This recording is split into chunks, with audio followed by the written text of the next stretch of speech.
तहरीके इंसाफ के 9 मुंतखब एमएन ने जहांगीर खान तरीन से मिलने जिला लोधरा में अली तरीन फार्म पहुंचे। पॉलिटिकल सेक्रेटरी इमरान शाह ने इस्तकबाल किया।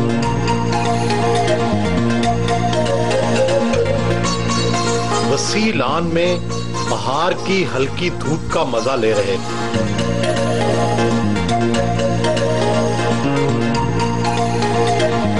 बेटा अली तरीन भी मौजूद था।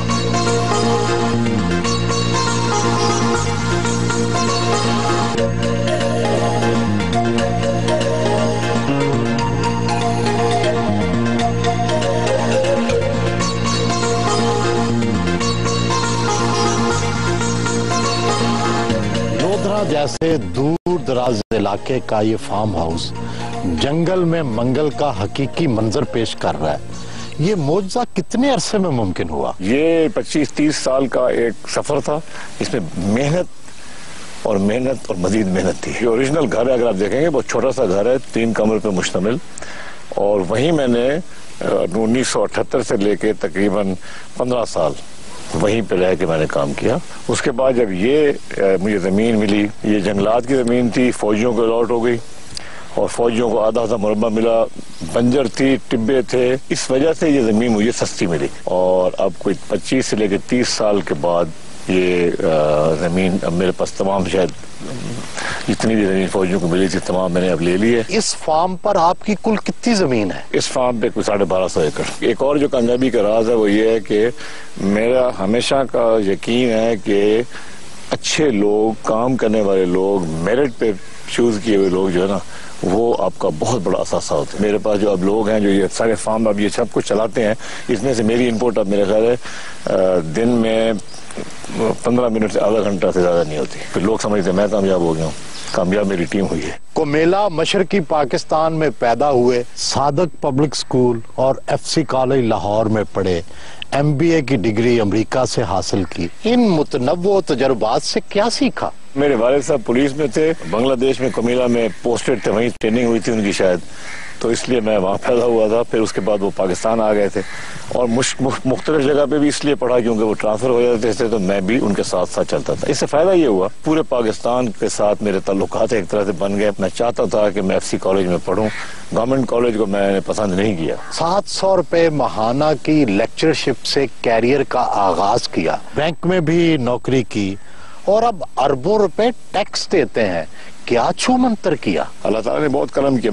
मेरी किस्मत भी अच्छी है, अल्लाह ताला ने बहुत बरकत डाली।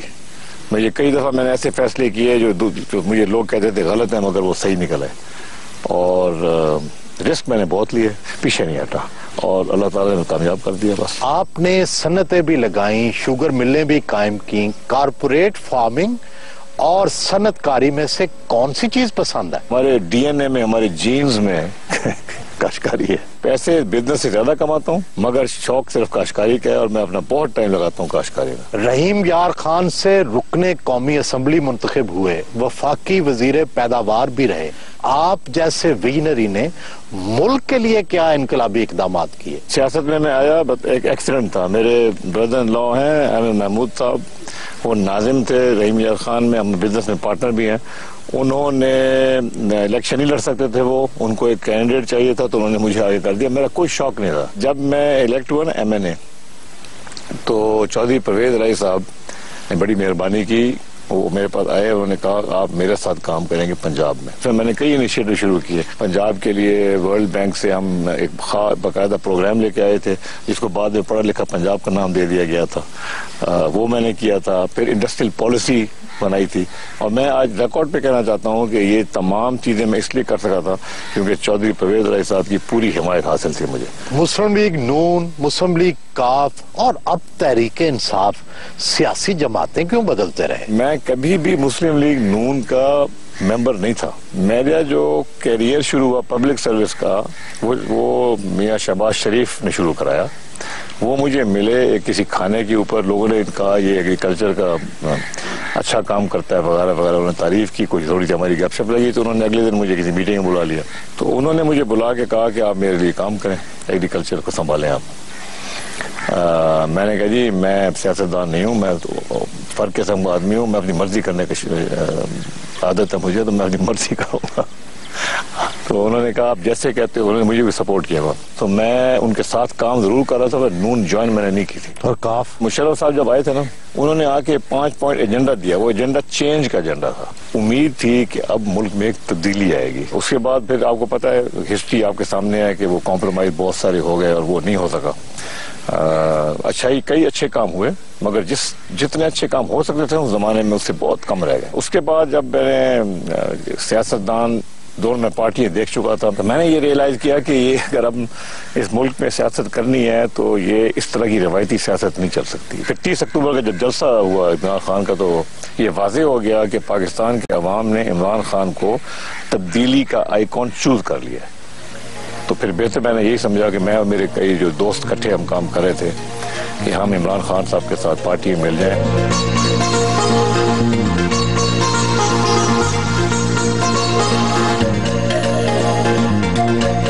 तरीन एजुकेशन फाउंडेशन और लोधरा पायलट प्रोजेक्ट पर ब्रीफिंग ली।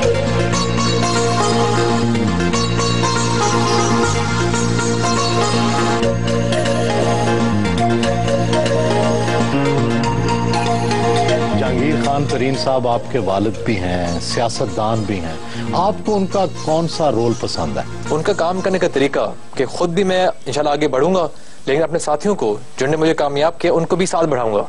ये मुझे उनकी बड़ी एक खूबी लगती है। कोई खामी भी नजर आती है आपको उनमें? बस यही है कि जब एक दफा काम शुरू करते हैं कि जब तक काम खत्म नहीं होता, मुकम्मल नहीं होता, फिर रुकते नहीं है। पॉलिटिशियंस आमतौर पर भी टाइम नहीं दे पाते और इनकी जिंदगी में तो बहुत मूवमेंट है। कभी कोई इंपॉर्टेंट ओकेजन मिस नहीं किया उन्होंने, कहीं भी जाना होता ना, हमारी कोशिश होती है कि हम इकट्ठे जाएं। इनकी पॉलिटिक्स से इख्तलाफ करते हैं या जो पॉलिटिक्स ये करें आप इत्तेफाक करते हैं? सच बात तो ये है कि हम सब भी बहुत बड़े पीटीआई के फैन थे, तो सारों को बड़ी खुशी हुई थी जब तरीन साहब ने इमरान खान को ज्वाइन किया था, तो इससे हमारी बहुत खुशी थी और मैं समझता हमारा बड़ा रोल भी था। तो क्योंकि वो पीटीआई के लिए कर रहे हैं तो हमें बहुत खुशी है। क्या आप लोगों ने किया जो ये इस हल्के से जीत गए? हमने लोधरा में इलेक्शन पहली दफा लड़ी थी 2013 में, लेकिन डेवलपमेंट का काम लोधरा में मेरे वालिद ने शुरू किया था 1999 में। 15-16 साल काम किए बेलॉस, किसी वोट मांगे बगैर। कभी हमारा इरादा था ही नहीं सियासत करने का लोधरा में, लेकिन फिर भी हमने लोगों का ख्याल किया और इतनी डेवलपमेंट की, और उसकी वजह से लोगों को नजर आया कि तरीन साहब की नीयत सही है, लेकिन सिर्फ काम हमने सियासत की वजह से नहीं किया। तहरीक-ए-इंसाफ वरासती सियासत या फैमिली पॉलिटिक्स के खिलाफ है और आप अब ज़ाहिर वालिद साहब के जानशीन भी हैं, तो ये दोनों चीज़ों में जो कॉन्ट्रडिक्शन है, तजाद है, इसको कैसे कवर करेंगे? हमारी अपनी कोशिश ये है कि अपने हल्के में जो हम मेहनत कर सकते हैं हम करें, और अगर अवाम हमें खुद चाहे फिर आगे आना चाहिए।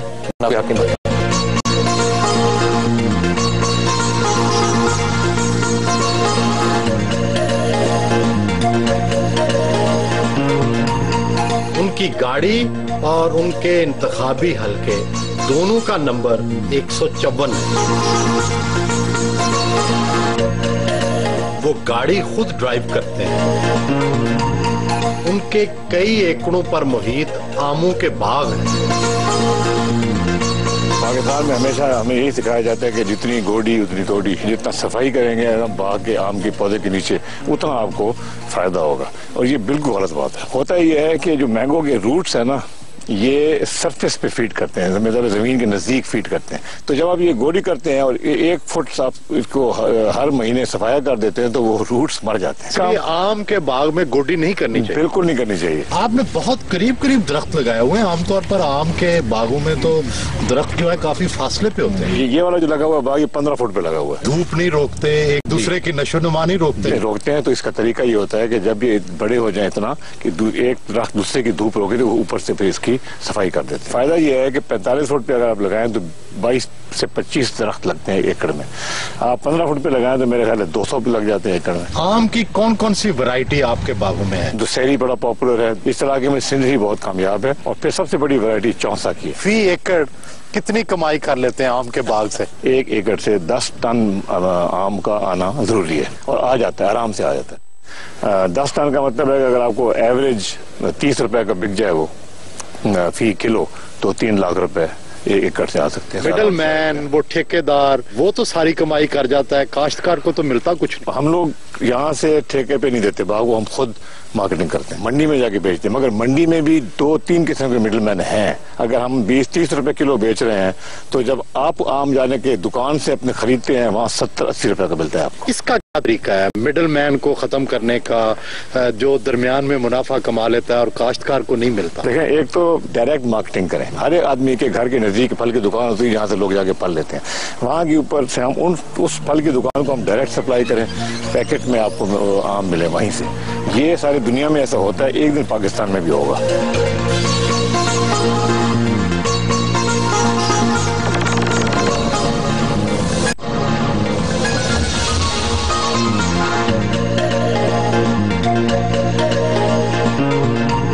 प्याज को तजारती फसल के तौर पर तैयार करते हैं।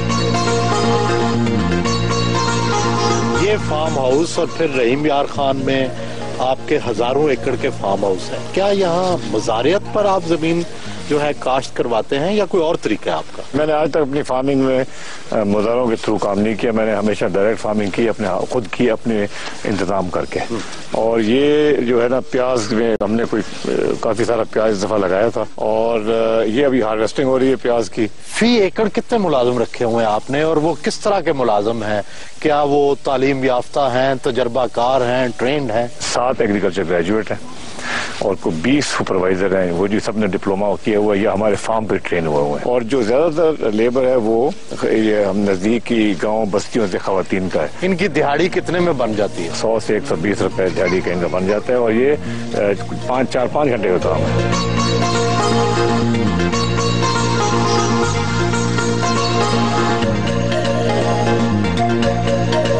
डेयरी फार्मिंग और कैटल फार्मिंग आजकल बड़ा मुनाफा बख्श कारोबार बन चुका है। आपका भी कोई कैटल फार्म है? बकरियां तो नजर आ रही हैं। डेयरी फार्म जो मेरा है ना जी, जो कमर्शियल ऑपरेशन है वो रहीम यार खान में है। वहाँ तकरीबन मेरे पास 1000 इस वक्त 1000 ज्यादा बल्कि 1100 हो गई हैं जो दूध देने वाली गायें हैं। मगर ये जो बकरियां ये शौक है। कोई चीजें सोहेल भाई सिर्फ शौक के ऊपर भी करनी चाहिए ना। मुनाफा, हर चीज में मुनाफा नहीं देखना चाहिए। ये जो आप देख रहे हैं लंबे कानों वाले, ब्राउन कानों वाले, ये कामूरी बकरी है और इसका एक हमारे लीडर इमरान खान साहब का भी फायदा हो गया क्योंकि जब वो यहाँ पे आते हैं तो वो बकरी का दूध पीते हैं। जरदारी साहब ऊंट का दूध पीते हैं, इमरान खान साहब बकरी का दूध पीते हैं, इसकी क्या वजह है? शौक है, अपने अपने शौक होते हैं। मैं तो गाय का दूध पीता हूँ। क्या मुलाजमों के साथ आपका सलूक उसी तरह जागीरदारों, जमींदारों वाला है या कोई स्पेशल इंसेंटिव, कोई खुसूसी उनके साथ सलूक करते हैं? बहुत कम लोग हैं जो हमें छोड़ के चले गए हैं खुश ना खुश होके। एक बात है, मेहनत बहुत करनी पड़ती है, मगर जो मेहनत करने को तैयार है उसको रिवॉर्ड भी मिलता है, उसको इंसेंटिव भी मिलता है। कॉलोनी बनी हुई है यहाँ पे, तमाम लोग रहते हैं वहाँ पे। ये जो खवातीन यहाँ पे काम करती हैं लेबर, इनको रोज जाने से पहले खाना मिलता है और ये अपना पेट भर के खाना खा के फिर घर जाती हैं।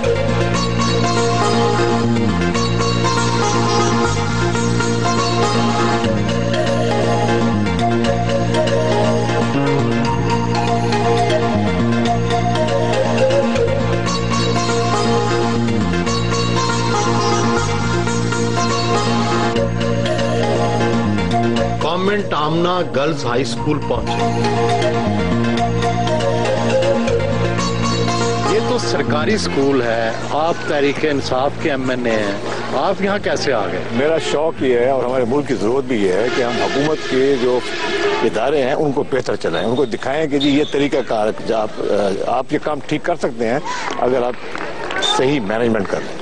तो मैंने पंजाब हुकूमत से आज से 5-6 साल पहले, जब मैं तहरीक इंसाफ में नहीं था तो मैंने इनसे 85 जो स्कूल अपने इलाके के मैनेजमेंट मैं करता हूँ उनकी। हमने कमरे बहुत से बनवाए हैं, 200 टीचर रखे हुए हैं। बच्चे स्कूल में जब मैंने शुरू किया था 10,000 थे इन 85 स्कूलों में, अब 15,000 बच्चे आ गए। तो ये एक आमना हाई स्कूल है जी, सिर्फ लड़कियों का स्कूल है। तकरीबन 900 लड़कियां इसमें पढ़ती हैं। माहौल भी अच्छा है, स्पोर्ट्स भी होती है। अब ये एक कच्ची ग्राउंड में ये देखेंगे आप, ये यहाँ पे थ्रो बॉल खेल रही हैं लड़कियां, कोई क्रिकेट खेल रही हैं, ये रोलर ब्लेड भी यहाँ पे खेल रही हैं, कर रही हैं।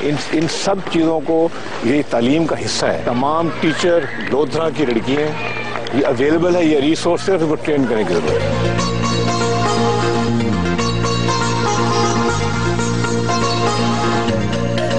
क्लासरूम्स में डॉट नहीं बल्कि कुर्सी मेज है। साइंस की लेबोरेटरी में आए।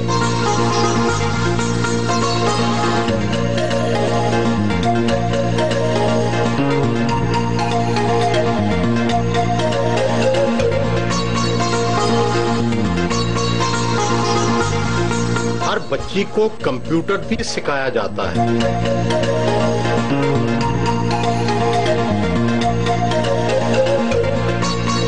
लाइब्रेरी का दौरा किया।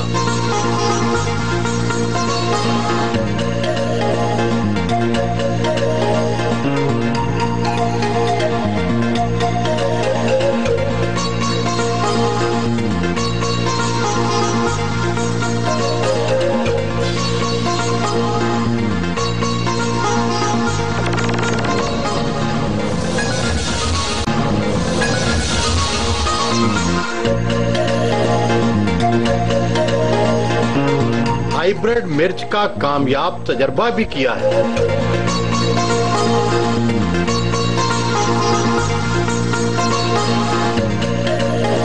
मिर्च की नर्सरी का ये बीज कहाँ का है? हाइब्रिड है, कोरिया से आता है। 1 लाख 1.25 लाख रुपया केजी। बहुत महंगा नहीं है? महंगा है, मगर इससे 4-5 एकड़ लग जाते हैं तो तकरीबन 25 से 30 हजार रुपए एकड़ का खर्चा आता है बीज का। और उससे आमदनी कितनी होती है? रेट के ऊपर डिपेंड करता है, मगर ये है कि इससे पैदावार बहुत होती है। पहले तो मिर्चें इस इलाके में नहीं लगती थी। नहीं जी, बिल्कुल, यहाँ पे कभी मिर्च नहीं लगी और खासतौर पर ये वैरायटी तो पाकिस्तान में बहुत महदूद थी। और इसका नाम क्या है इस मिर्च की वैरायटी का? स्काईलाइन। सिंध की जो मिर्च है गोल, उससे ये मुकाबला करती है। आप पाशी के लिए कौन सा तरीकेकार इस्तेमाल करते हैं? क्या ड्रिप के जरिए आप पानी देते हैं? जी, आहिस्ता आहिस्ता हमने ड्रिप इरिगेशन जो है वो शुरू कर दी है, क्योंकि महंगा काम है। फार्म हाउस नंबर 2 पहुंचे। खुली कचहरी में हल्के के मसाइल सुने।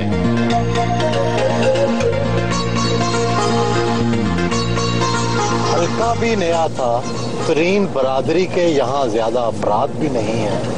आपने क्या किया कि NA 154 का ज़िमनी इंतखाब जीत लिया? ठीक कह रहे हैं आप। लोग मेरे नाम जानते थे, मुझे नहीं जानते थे। मैं तमाम हल्के में अपने आप को मैंने बेसिकली इंट्रोड्यूस कराया। इसके अलावा मैंने ये सोशल सेक्टर में बड़ा काम किया था। मैंने एक NGO बनाई थी, वो यहाँ चल रही थी 1998 से। मगर मुझे बड़ी खुशी हुई कि लोगों ने मेरा पैगाम जो है वो सुना। अच्छा, दूसरी बात आपको बताऊं कि इस दफ़ा जो इलेक्शन ज़िमनी में हमारा जो धरना हुआ था ना, उसकी जो कामयाबी थी, उसका जो पैगाम था में हर जगह लिया। जीत या हार में बरादरी का अहम किरदार तो होता है। जी बिल्कुल, रखती है बरादरी की सियासत अहमियत। और यहाँ पे मुख्तलिफ बरादरियाँ हैं, उनसे मिले भी सही, उनको अपने साथ मिलाया भी सही। और देखें, लोगों को उम्मीद दिलवाई। लोधरा को बहुत पसमानदा रखा गया। पुराने सियासी फैमिली थी यहाँ 2-3, इन्होंने लोधरा के साथ अच्छा नहीं किया था। लोग रह तो रहे थे, उनको वोट तो देते थे, मगर जब उनको एक तीसरा एक ऑल्टरनेटिव मिला, लोगों ने ये फैसला किया कि यार अब हमें तब्दीली चाहिए। साबक रुकने कौमी असम्बली नवाब अमानुल्लाह को साथ लिया।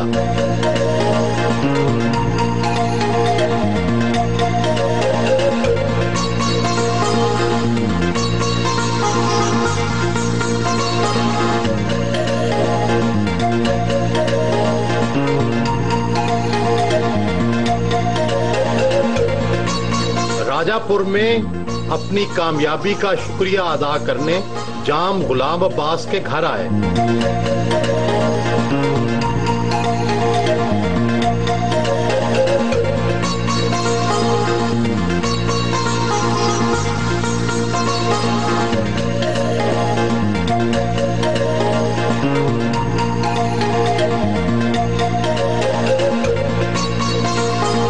आपका शुमार पाकिस्तान के बड़े टैक्स गुजारों में होता है, करोड़ों रुपए टैक्स देते हैं। आपकी असल आमदनी कितनी है? अल्लाह का शुक्र है कि इतनी आमदनी है कि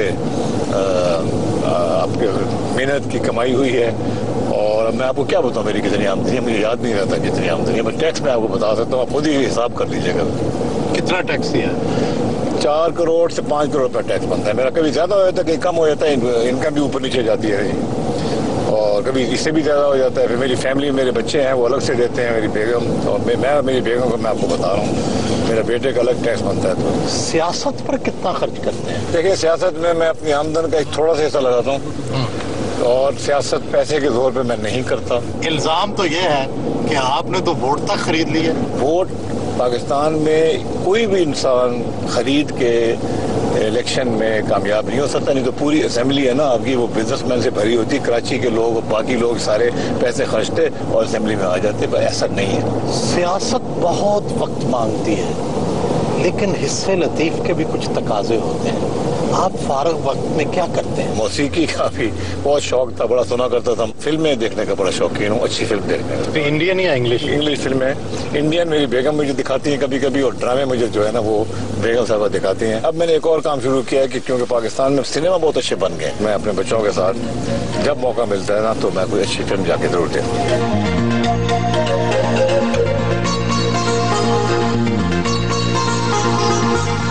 पीटीआई के जिली दफ्तर आए।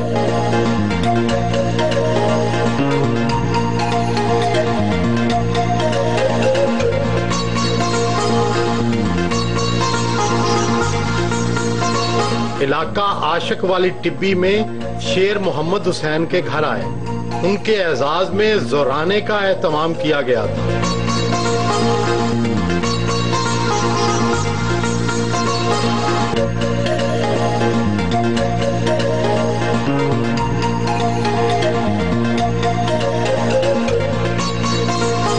लोधरा शहर में लोधरा पब्लिक स्कूल पहुंचे।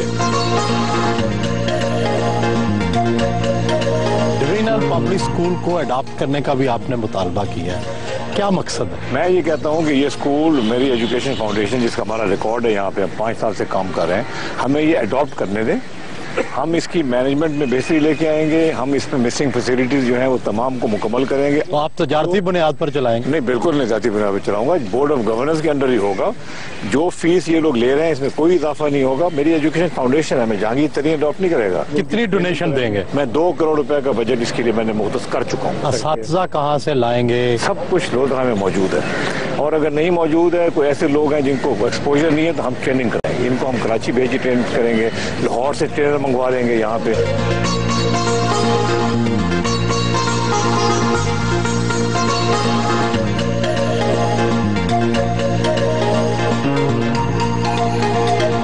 स्कूल के ऐन सामने शहर भर का कूड़ा फेंका जाता है।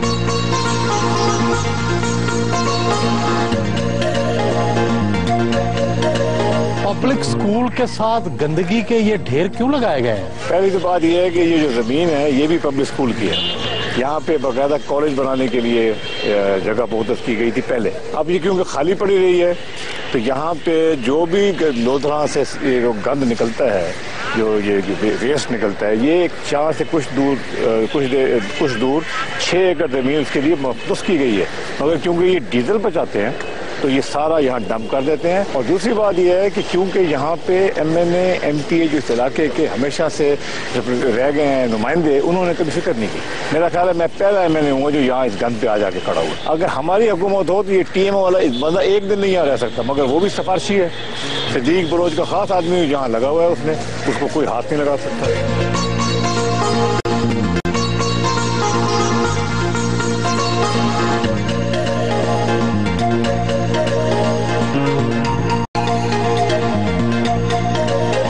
पाकिस्तान में तबका उमरा के अक्सर लोग फाइलों को पहिए लगा देते हैं, अपने काम निकलवाने के लिए कुछ भी करने को जायज समझते हैं।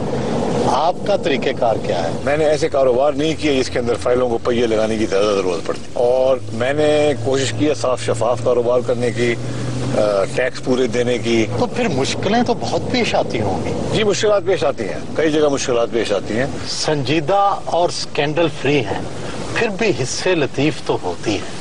निस्वानी हुस्न में क्या अच्छा लगता है? सही नहीं बताऊं? सही नहीं बताऊं। ये मुश्किल सवाल पूछा आपने बहुत, मगर खूबसूरत आंखें जो हैं वो उनका हुस्न अपना होता है। आंखों में वो क्या खास बात है जो आपको अच्छी लगती है?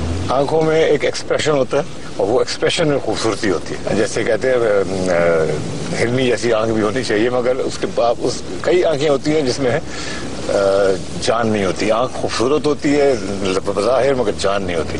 असल जान होती है आंख में, चमक में, जो पीछे से नजर आता है आपको पर्सनैलिटी का के थ्रू, असल में खूबसूरती।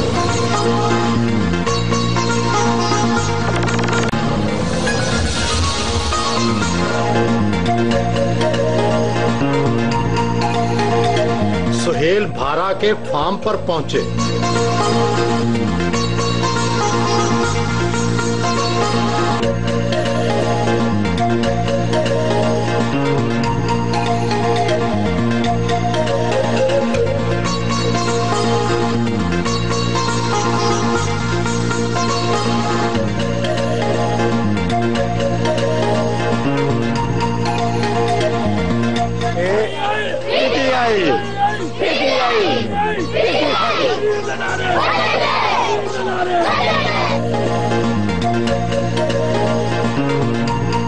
पुरतकल्लुफ चाय का एहतमाम किया गया।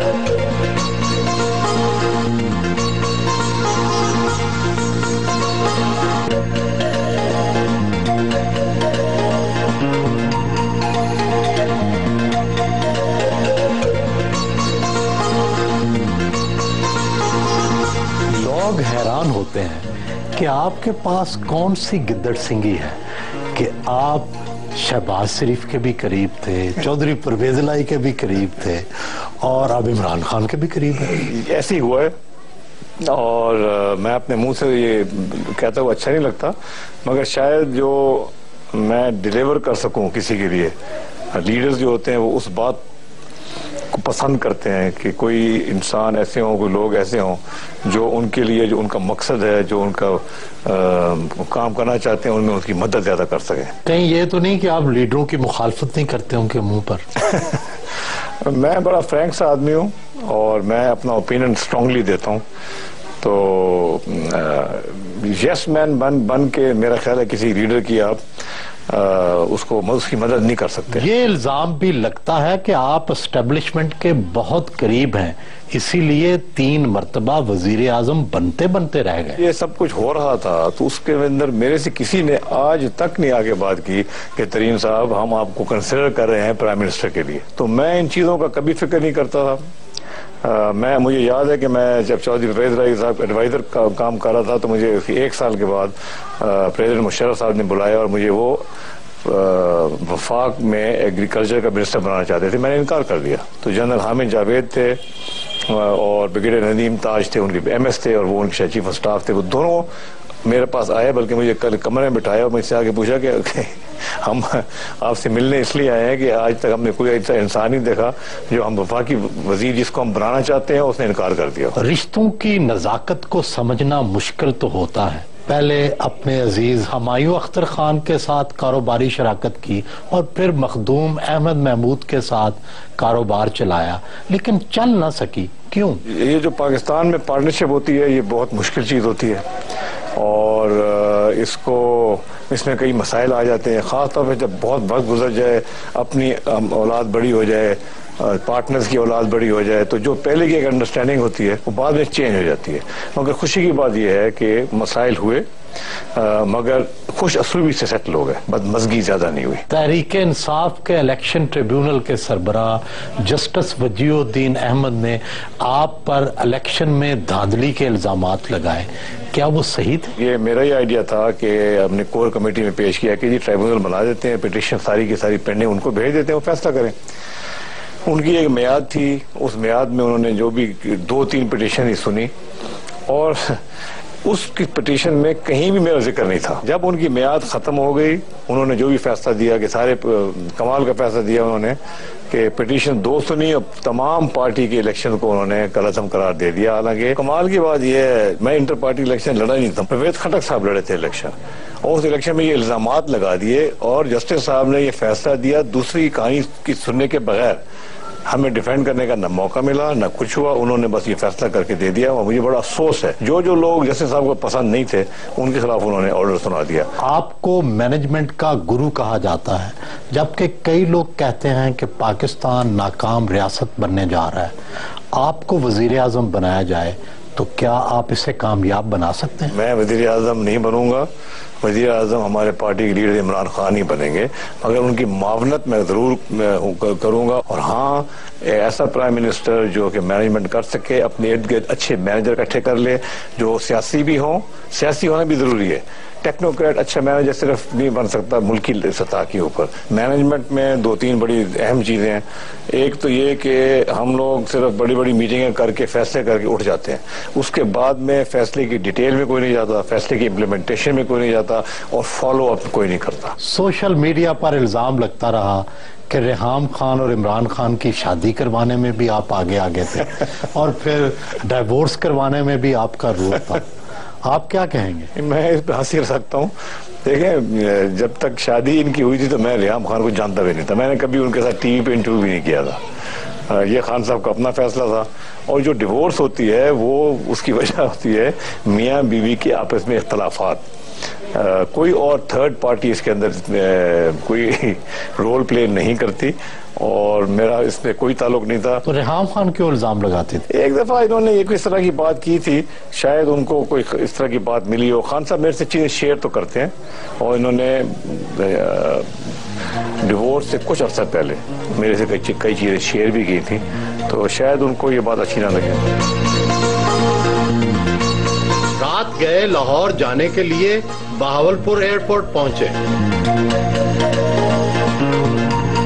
अपने प्राइवेट जेट में सवार हुए।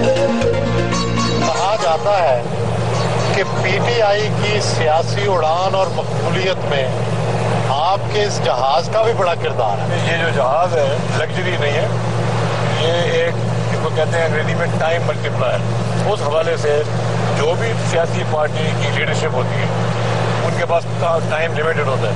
नून की लीडरशिप जब वो पावर में थे, अब तो सरकारी जहाज इस्तेमाल करते हैं, सरकार के डीजल पेट्रोल इस्तेमाल करते हैं। जब नहीं थे फिर भी प्राइवेट जहाज़ों में घूमते थे। पीपल्स पार्टी में जरदारी साहब और तमाम उनकी जो मेन लोग थे काबीना के, वो हमेशा से पावर में थे या नहीं थे, वो ऐसे प्राइवेट जहाज़ों में घूमते हैं जो मुख्तलिफ लोग हैं। और अगर ये मैं इसको अपनी लीडरशिप के लिए अवेलेबल कर देता हूँ तो मेरे ख्याल में ये बड़ी अच्छी बात है। पार्टी किराया देती है, तेल देती है, या आप सब कुछ पार्टी की मदद करते हैं? मेरी जो कंट्रीब्यूशन है पाकिस्तान तहरीक इंसाफ के लिए, फाइनेंशियल कंट्रीब्यूशन, वो इस जहाज में तेल डल रही है। लोग ताने देते हैं इस जहाज की वजह से इमरान खान पर आपका रसूख भी है।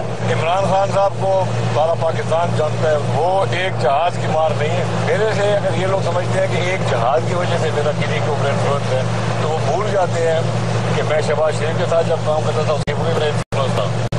जब जहाज नहीं था, नहीं उस वक्त जहाज था, छोटा जहाज था, मगर शहबाज शरीफ का बड़ा जहाज था। जब परवेज इलाही साहब के साथ मैंने काम किया, उनके ऊपर भी मेरा इन्फ्लुएंस था। उस वक्त मेरे जहाज में वो नहीं बैठे, उसका अपना चीफ मिनिस्टर का जहाज था।